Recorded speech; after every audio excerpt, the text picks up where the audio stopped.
The auction no one wanted to win. The auction floor was deathly silent. Hundreds of beings from across the galaxy sat in tiered seats, watching the single cage left in the center of the stage. Traders, mercenaries, aristocrats, even slavers from black market syndicate Soul had come expecting rare creatures and exotic slaves, and they were satisfied. Until now.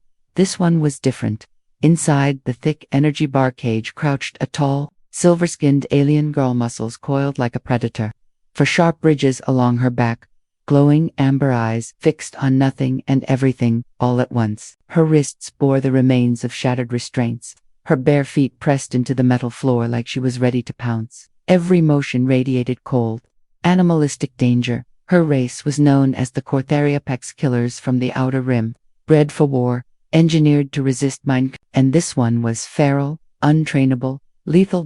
No one dared to bid. She slaughtered her last owner. The announcer, a four-eyed Zelgari, hissed nervously into the mic, broke his spine with one hand and snapped the arms of 4 guards before we sedated her. But she is pure, fully intact, a true specimen. Starting bid, 200 credits. Silence. Fine, 150 credits. Still nothing. Even the syndicate buyers shifted in their seats. Everyone knew what happened to those who tried to tame Corthari females. They weren't made for submission. They were made for extinction. 100 credits. Final offer. The announcer snapped, sweat dripping from his facial ridges. She's the last one today. No movement. Then, I'll take her. A single voice echoed through the hall. Heads turned. Some snorted. Others burst out laughing. A human. Seriously. At the back of the auction house stood a man, deuce-covered jacket, unshaven jaws, soft brown eyes. He looked out of place, weak even. Repeat that, sir. The announcer blinked. I said I'll take her. His voice was calm, unshaken. All I've got is 87 credits and a ship registered under the name Quiet Runner. That's enough. The announcer opened his mouth, confused. Before he could speak, the system pinged. The slaver AI approved the sale. Sold, the announcer mumbled, barely believing it himself. A wave of murmurs rippled through the room. That human's insane. He'll be dead before the first jump. She'll eat him alive. The man didn't react. He stepped forward slowly as the cage descended through the floor to the loading bay. Everyone watched him, some in pity, others in amusement, but the girl never took her eyes off him. In the back corridors of the auction block, the slaver droids disconnected her restraints. 2 of them lost limbs trying. The girl didn't scream. She didn't speak. She simply watched. The human stood near the dock, arms crossed, silent. She was taller than him, nearly 7 feet of lithe, brutal power. Her silver skin shimmered under the lights. Her black hair, matted with dirt, hung past her shoulders. Her amber eyes glowed like twin suns. He met her gaze, didn't flinch. No collar. The dock officer muttered. You should let her. She's not a dog, the man replied. The officer just laughed. You're a dead man. The girl stepped forward. The droids backed off instantly. No one stopped her. She walked until she stood a breath away from the human. Her jaw clenched, fingers curled. For a moment, the entire dock held its breath. Then the man said softly, You don't belong in a cage. Her eyes narrowed. Come on, he said, turning around. Ship's this way. She didn't move. He stopped at the ramp of his old transport, turned back. I'm not going to chain you. You can walk away, or you can come with me. Your choice. The girl blinked slowly. Her nostrils flared. She could smell no fear on him, just sorrow. A strange look passed over her face. She stepped forward and entered the ship. Inside the dimly lit vessel, the human offered her food. She didn't touch it. She just sat in the corner like a coiled viper, never blinking. He didn't force her, didn't lecture her. He just made some tea and sat across the room, watching hyperspace streams flow past the window. After an hour, she finally spoke. What is your name? He looked over, slightly surprised. Jace, he said. Yours. She didn't answer. Jace gave a small nod and sipped his tea. You don't owe me anything, he said after a moment. I didn't buy you to own you. She frowned. Then why? He hesitated, then looked her in the eyes. Because I've seen too many cages in this galaxy. One less is worth something. For the first time, her jaw unclenched. But when Jace stood and turned to leave the room, she rose behind him, silent as a shadow, muscles tense, hands ready to strike. She moved to kill him, and yet, he didn't even turn around. The scene froze on that breathless moment. She was meant to kill him that night. The ship was silent except for the hum of the old engine drifting through deep space. Kira stood behind him, muscles coiled, breath shallow, eyes narrowed like a hunter who had locked onto Praje's. Didn't move. His back was turned as he adjusted the ship's heading, eyes on the star map, one hand resting on the edge of the console, the other still holding a cooling mug of tea. She had never hesitated before, not once in all the times she had been ordered to kill, but this human wasn't like the others. He didn't radiate control or cruelty or arrogance like those who had tried to tame her before. He offered no chains, gave no threats, and made no promises. That confused her. Confusion made her angry, and anger gave her reason. Her fingers twitched, her breath tightened. This was the moment she was bred for. Her muscles surged forward, but then she saw Ita's small circular mark just below his left ear, barely visible beneath his scruffy hair. It glowed faintly gold in the low light. Her mind stopped. Cold recognition slammed into her like a spear. That mark, no, it couldn't be. Not after all this time. Her people had legends of humans who once lived beside them, not as masters but as bonded equals. They called them soul bearers, rare and powerful carriers of the peace pulse, able to calm even the deadliest of Core-3 bloodlines with nothing more than presence. But they had vanished cycles ago, hunted to extinction, or scattered beyond the stars. Yet here stood one with the mark, breathing calm, heart steady, back exposed as if daring her to strike. She stepped back slowly, her heartbeat roared in her ears. This wasn't just a human, this was something else entirely. She turned and sat down on the floor, eyes burning into his back, questions swarming like insects. He still hadn't said a word, just finished setting coordinates, and finally turned to face her. He didn't ask why she stood behind him, didn't ask what she had been planning. Instead, he said with that same strange softness, "I made some extra stew." She stared at him in disbelief. He walked to the tiny kitchen space, picked up the bowl and placed it in front of her, then sat down across the room again, this time not watching the stars, but watching her. She picked up the bowl, slowly sniffed it cautiously, then began to eat. She didn't realize how hungry she was until the taste hit her. Real food, not synthetic, not stale rations, not slop from a feeding tube. It warmed. Something she had forgotten was there. He watched her for a long moment, then asked, "What do they call you?" She paused, spoon midder. Her name, she hadn't spoken it in so long, it felt like ash in her mouth. Kira. Jace nodded once. "Nice to meet you, Kira." That was it. No smirk, no questions, no fear, just acceptance. She ate in silence, finishing every drop. He stood stretched and pointed toward the back. "Sleeping quarters are down that hall. Take the left room." Again, no command, no caution, not even a warning. He trusted her more than any living creature should. That was either incredibly foolish or something more. She walked to the hallway, turned but stopped just short of entering. Why? Her voice was quieter now, edged not with anger but confusion. "Why did you really take Majachi?" Leaned against the wall, crossed his arms and answered without hesitation, "Because everyone else looked at you like a weapon.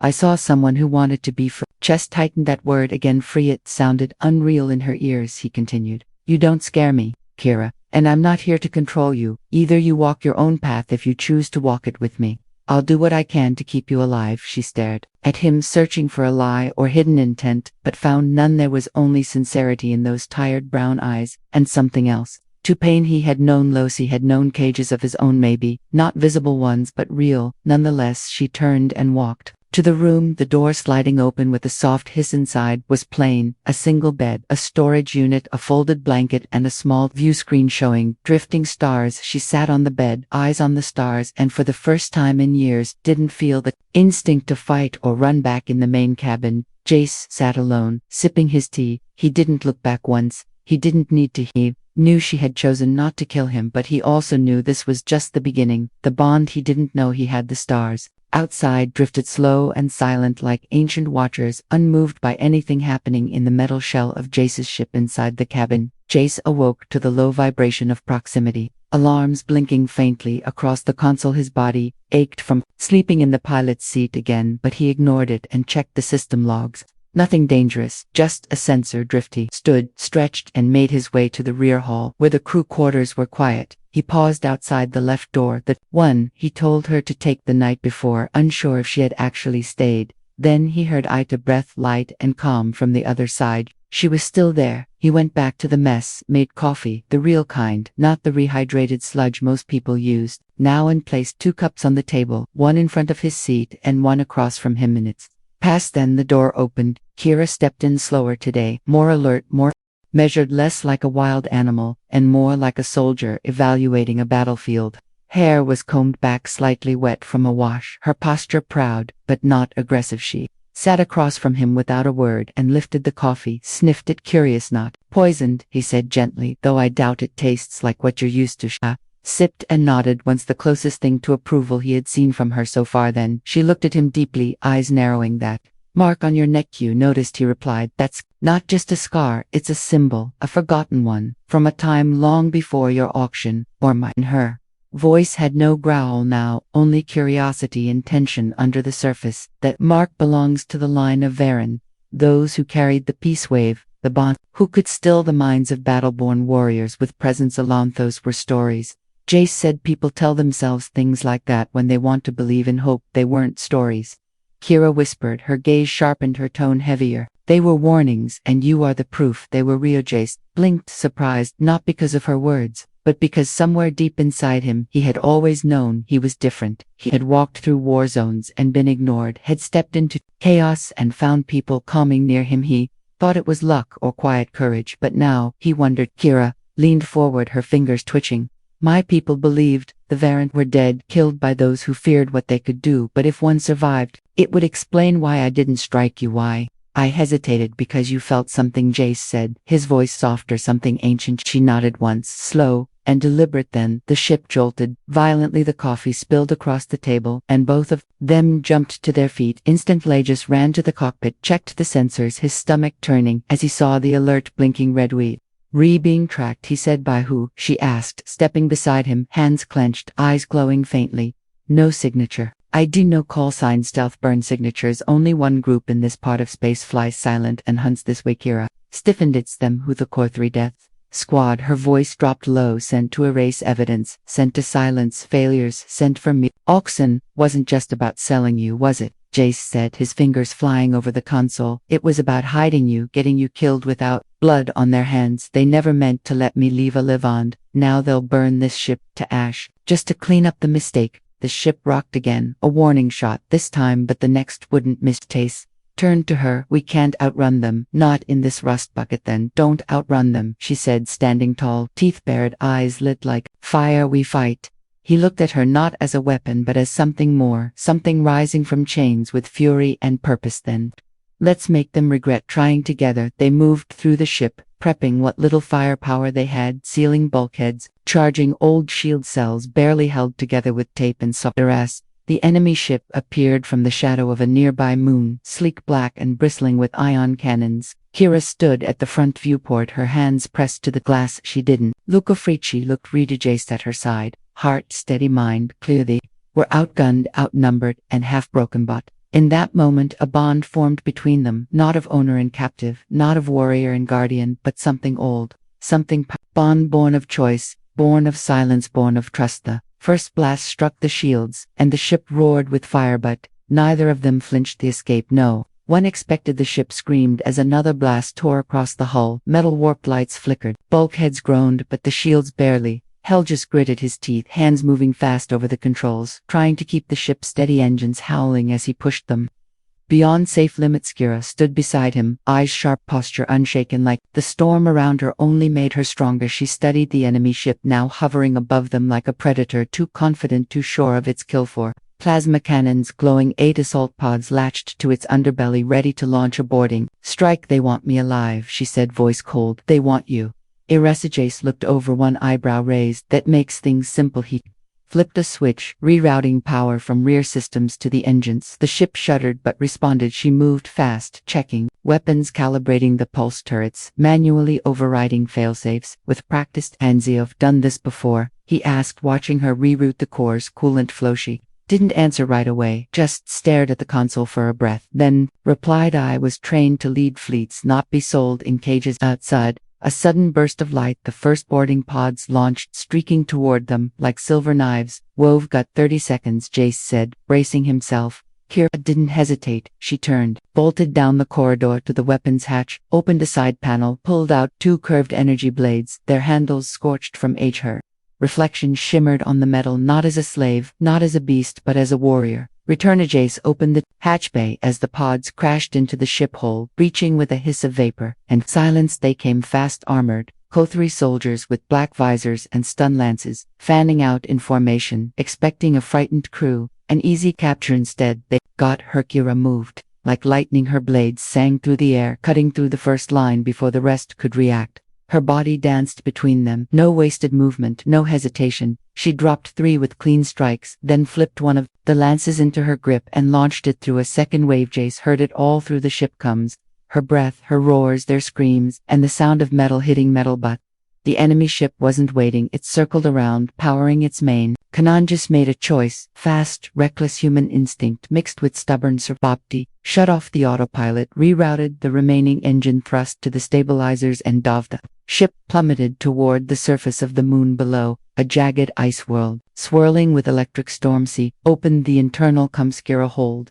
She responded through clenched teeth. Do it. The gravity pull nearly crushed the ship's frame. Metal, strained pieces tore free. Fire spread in the rear hull, but it didn't break, didn't try to land. He aimed straight into a frozen canyon, trusting the terrain to hide them. The enemy ship fired mist, shattered the mountain edge instead. Then they vanished below the scanners. The crash was brutal. The ship skidded across ice, slammed into rock, flipped once before sliding to a steaming halt at the bottom of a deep ravine. Silence returned, broken only by crackling flames and groaning. Metal just coughed, pulled himself from the seat, blood trickling from his temple. Sparks flying above him. He staggered down the corridor, past flickering lights, past smoke and broken glass, until he found her. Kira knelt over to fallen Kothari, her body heaving, shoulders cut, face bruised but eyes still glowing with fire. He dropped beside her, checked for wounds, touched her arm gently. She didn't pull away. You all right? He asked, voice Rashi nodded, slowly wiped blood from her cheek. He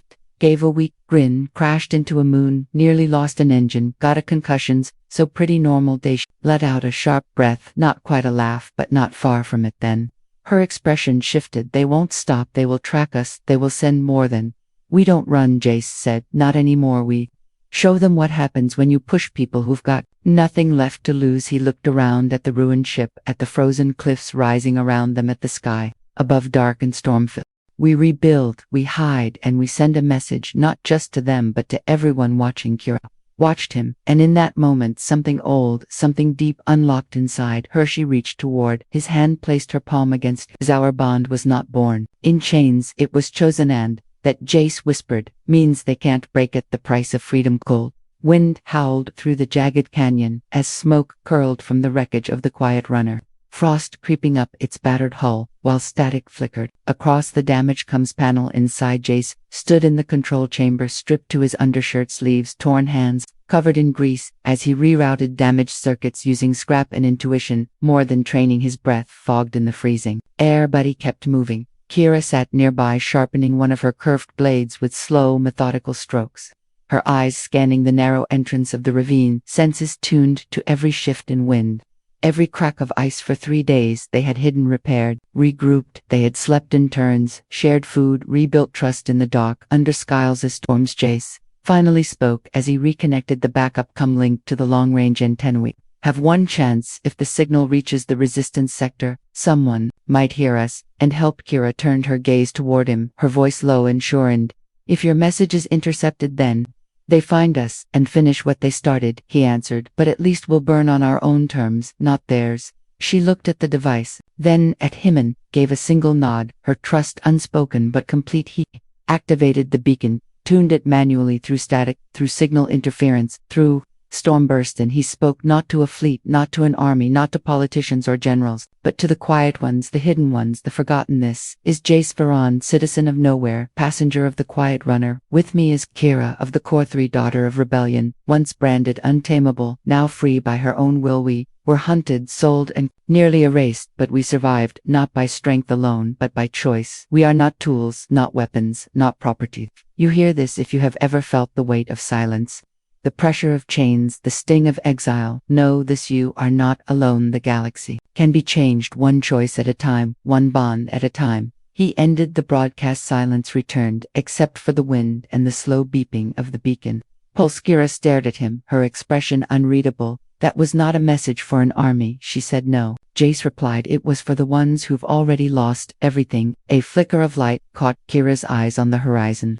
A shuttle descending fast, lean and dark. Not a warship, not a slaver craft, something smaller, sharper with an insignia etched into the side, a broken chain wrapped in flame. They found us, she said, rising, gripping her blade edges, stepped beside her, ready, no longer afraid. The ship landed, slow, deliberate, snow and dust swirling around it. As the hatch opened out stepped a figure, wrapped in a tattered resistance cloak, metal plating over one arm, face hidden by a visor that lifted, revealing dark blue skin and piercing silver eyes. The woman spoke, her voice crisp and accented. We received your signal. You're braver than most. She looked at Kira and paused. Longer than expected. You should be dead, she said quietly. Kira raised her chinny, chose not to bait.